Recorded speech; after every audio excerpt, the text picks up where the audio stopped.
दोस्तों, इस वीडियो में चर्चा करेंगे हम लोग सेवन्थ फेज़ को लेकर के और यह जानने की कोशिश करेंगे कि जो अभ्यर्थी सेवन्थ फेज़ का इंतज़ार कर रहे हैं अब उन्हें क्या करना चाहिए।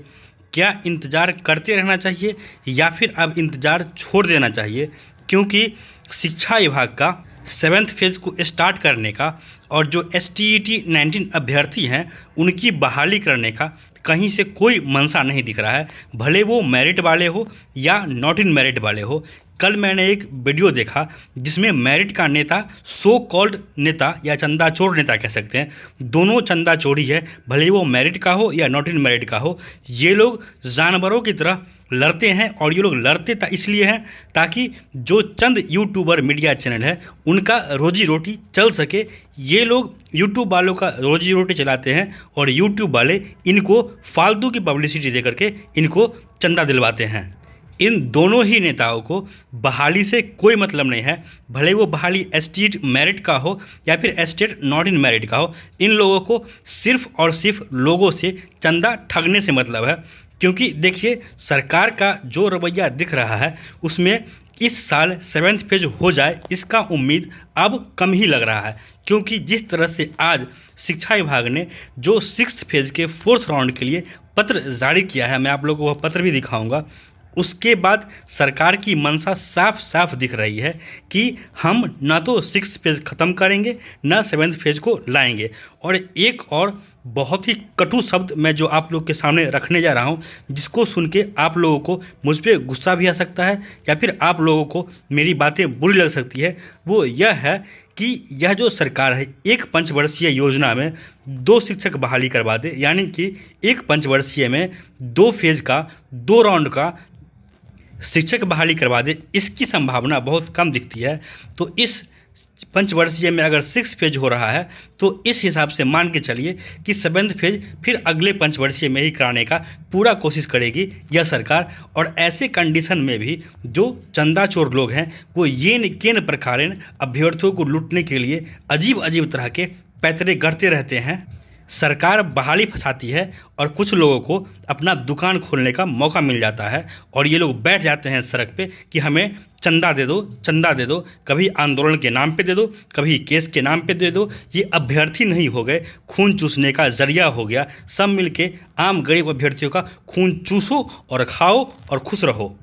यह देख सकते हैं आप लोग अपने स्क्रीन पे, यह जो पत्र जारी किया गया है यह आज की डेट में जारी किया गया है शिक्षा विभाग की तरफ से। और जिन नियोजन इकाइयों में एक बार भी काउंसलिंग नहीं हुआ है सिक्स्थ फेज में, उसके लिए जो डेट जारी किया गया, इस डेट को देख करके आप लोग को भी बहुत आश्चर्य होगा कि इसी बहाने सरकार पूरा मार्च खेपने के फिराक में है,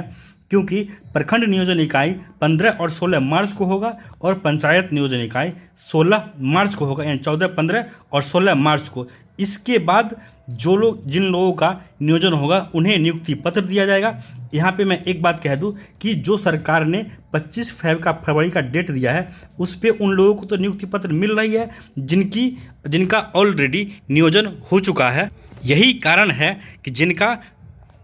सिक्स्थ फेज में नियोजन हो भी गया है और वो STET मेरिट में है, सब कान में तेल दे करके आराम से पड़े हुए हैं, किसी को कोई मतलब नहीं है। और जिन्हें मतलब है भी उन्हें सिर्फ और सिर्फ अपना पेट भरने से मतलब है। अब आप लोग स्वतः समझ सकते हैं कि अगर 6 फेज मार्च तक जाएगा, उसके बाद जस्ट नेक्स्ट महीने में नगर निकाय का चुनाव होगा, उसके बाद सरकार अन्य मुद्दों में फंस जाएगी, क्योंकि बिहार में एकमात्र समस्या है दारू बंद करना। इसके अलावा बिहार में और कोई समस्या नहीं है। देख सकते हैं आप लोग अपने स्क्रीन पे यह जो पत्र जारी किया गया अपर मुख्य सचिव, और इसमें डेट दिया गया है 10/2/2022, यानी कि आज का ही डेट इसमें दिया गया है। अब रही बात कि STET मेरिट में जो केस किया गया है, एक PIL किया गया है और ढेर सारा रिट केस किया गया है। तो PIL का हियरिंग आप लोग फाइनल हियरिंग कह लीजिए या फिर जजमेंट डे कह लीजिए, वह 17 फरवरी को दिया गया है। और यह देखने वाली बात होगी कि 17 फरवरी को जो हमारे माननीय मुख्य न्यायाधीश हैं पटना हाईकोर्ट के, उनका क्या कमेंट आता है इस पर। 17 फरवरी को PIL में जो जजमेंट आना होगा वह तो आ जाएगा, लेकिन सोचने वाली बात यह है कि यह बहरी और गूंगी सरकार PIL में जो आदेश आएगा उसको किस हद तक सोचेगी और किस हद तक उस पर विचार करेगी, क्योंकि आप लोग को पता है फिजिकल टीचर में 3 बार पटना हाई कोर्ट के तरफ से आदेश देने के बाद भी यह बिहार सरकार का शिक्षा विभाग कान में तेल देकर के आराम से पड़ा हुआ है और एक भी शिक्षकों का बहाली अभी तक नहीं हुआ है जो फिजिकल टीचर हैं। इसके अलावा बात करें रिट केस जो किया गया है मेरिट की तरफ से, इसका लिस्टिंग तो रोज़ हो रहा है लेकिन हियरिंग का कोई अता पता नहीं है। इसके लिए जब इसको अर्जेंट मेंशनिंग के लिए आगे बढ़ाया गया तो वहाँ पे देखा गया कि जो जज साहब थे वो खुद वकील की मुद्रा में आ गए और जो हमारे माननीय शिक्षा मंत्री कहते हैं सेम उन्हीं शब्दों को वो दोहरा रहे थे। इससे आप लोग इशारों में समझ सकते हैं कि इस केस से क्या उम्मीद कर सकते हैं। रही बात अब हमारे पास ऑप्शन क्या बचते हैं कि PIL में जो कमेंट आएगा पटना हाई कोर्ट के माननीय मुख्य न्यायाधीश की तरफ से उसको सरकार सीरियसली लेती है या फिर उसको सुन के अनसुना कर देती है। सरकार जो PIL में आता है दिशा निर्देश उसको कब और कैसे कितनी बार सीरियसली लिया है, इसको अगर आपको देखना है तो फिजिकल टीचर में क्या हुआ इसको आप लोग देख सकते हैं। और रही बात कि मेरिट में, तो मेरिट केस का जजमेंट अगर रिट केस का जजमेंट अगर PIL से प्रभावित होना ही होना है, क्योंकि PIL में अगर पॉजिटिव कमेंट आता है तो रिट पे सीधे सीधे उसका असर पड़ेगा और अगर दुर्भाग्यवश PIL में नेगेटिव कमेंट आता है तो फिर रिट में कहीं से कोई जान नहीं बचेगा। इसके बाद जो मेरिट अभ्यर्थी हैं इनके पास ऑप्शन बचेगा सिर्फ और सिर्फ डबल बेंच में जाने का या फिर सुप्रीम कोर्ट में जाने का। तो सोच लीजिए इतना लंबा रास्ता आपको तय करना है। इसीलिए हम सब मिलकर यही दुआ करें कि 17 तारीख को PIL में कुछ न कुछ पॉजिटिव कमेंट आए, क्योंकि इस कमेंट को आधार बना करके हम लोग रिट में रख सकते हैं और रिट में फिर एक अच्छा अगर जजमेंट आ गया तो कहीं ना कहीं जो मेरिटधारी है उनकी बहाली सुनिश्चित हो जाएगी। लेकिन यहाँ पर भी मैं सच कहूँ आप लोगों से तो वो बहाली कब तक होगी ये कहना बिल्कुल ही अतिशयोक्ति होगी। सिर्फ और सिर्फ आप अनुमान लगा सकते हैं, क्योंकि जिस सरकार के शिक्षा मंत्री का और मुख्य शिक्षा सचिव के बातों का कोई वैल्यू ना हो वहाँ पे आप लोग खुद से क्या अनुमान लगा सकते हैं। क्योंकि यही शिक्षा विभाग के यही शिक्षा सचिव है जिन्होंने कहा था कि जनवरी में हम 7th फेज शुरू करेंगे, उसके बाद इन्होंने ही कहा था कि हम मार्च में 7th फेज शुरू करेंगे। तो आप लोग मान के चलिए अगर 2022 में भी 7th फेज शुरू हो जाए तो ये बहुत बड़ी बात होगी। खैर मैंने आप लोगों को बस सच्चाई बताने का काम किया है, बाकी क्या सही क्या गलत है इसका निर्णय आप लोग स्वतः ले सकते हैं। लेकिन अगर मेरा विचार पूछा जाए तो इस सरकार के भरोसे बैठना अब समय की बर्बादी के अलावा कुछ और नहीं है।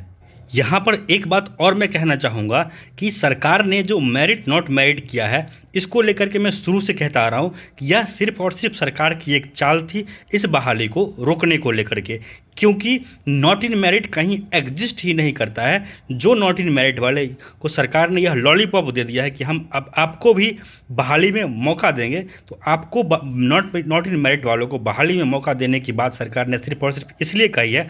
ताकि इसी बहाने यह 7th फेज की बहाली को यानी कि कहिए तो एस्टेट मेरिट वालों की बहाली को रोक रही है। एट द एंड देर सबेर बहाली मेरिट वालों की ही होनी है, भले वो कोर्ट के आदेश के बाद हो, भले वो PIL के आदेश के बाद हो या रिट के आदेश के बाद हो, नॉट इन मेरिट का कोई जगह नहीं बनेगा। लेकिन एक बात दुर्भाग्य की बात यह है कि यह बहाली लंबा समय लेगी, इसमें कहीं से कोई शक अब नहीं है। दोस्तों इस वीडियो में इतना ही और आप लोगों से मैं यही निवेदन करूंगा कि दुआ कीजिए कि 17 फरवरी को PIL में कुछ पॉजिटिव कमेंट आए ताकि जो हमारा रिट केस है यह मजबूत हो जाए, क्योंकि अगर PIL में एक भी नेगेटिव कमेंट आ गया उसी समय समझिए कि आपका रिट ख़त्म हो गया। उसके बाद आपके पास डबल बेंच और सुप्रीम कोर्ट के अलावा कहीं से कोई ऑप्शन नहीं बचेगा। और इस वीडियो को ख़त्म करने से पहले मैं एक ही बात कहूँगा कि अगर PIL में पॉजिटिव कमेंट आता है तो रिट के लिए वरदान होगा, लेकिन अगर दुर्भाग्य से PIL में